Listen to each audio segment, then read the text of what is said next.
పాకిస్తాన్ మీద ఇరాన్ దాడి చేసిందా చేస్తోందా అంటే దాడి చేసింది. తెహ్రీకే తాలిబాన్ పాకిస్తాన్ గ్రూప్ ఒకవైపు, అలాగే తాలిబాన్లు మరొక వైపు, బలూచిస్తాన్ లిబరేషన్ ఆర్మీ మరొక వైపు దాడులు చేస్తుంది. దీనికి ఇరాన్ కూడా వాళ్ళకి మంచి సపోర్ట్ చేస్తుంది. ఎందుకు అంటే ఉత్తరం నుంచి తూర్పు నుంచి ఈ రెండు ప్రాంతాల నుంచి ఇరాన్ మీద దాడులు జరుగుతున్నాయి. ఈ రెండు ప్రాంతాలు ఎక్కడ? పాకిస్తాన్ సరిహద్దు నుంచి ఇరాన్ మీద దాడులు చేస్తున్నాయి. గోదర పోర్టుపై ఇజ్రాయెల్, అమెరికా దాడులు చేశాయి. కానీ తూర్పు నుంచి అలాగే ఉత్తరం నుంచి మాత్రం మాకు పాకిస్తాన్ సరిహద్దు నుంచే ఈ యొక్క దాడులు జరిగాయి.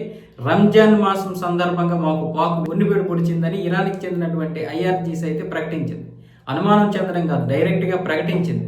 మాకు పాకిస్తాన్ వెన్నుపోటు పొడిచింది అన్న విధంగా. సో ఇప్పుడు పాకిస్తాన్ మీద మిగతా గ్రూపులు ఏవైతే ఇప్పుడు పాకిస్తాన్ నేరుగా అటాక్ చేస్తున్నాయో, తాలిబాన్లు కావచ్చు, టీడీపీ కావచ్చు, అలాగే ఇటువైపు బిఎల్ఏ బలూచిస్తాన్ లిబరేషన్ ఆర్మీ, వీళ్ళందరికీ కూడా ఇరాన్ అయితే మద్దతు తెలుపుతుంది. ఎందుకంటే దాని దగ్గర ఉన్నటువంటి సైన్యం సరిపోదు, అటు ఇరాన్ తోటి అమెరికా తోటి పోరాడాలి.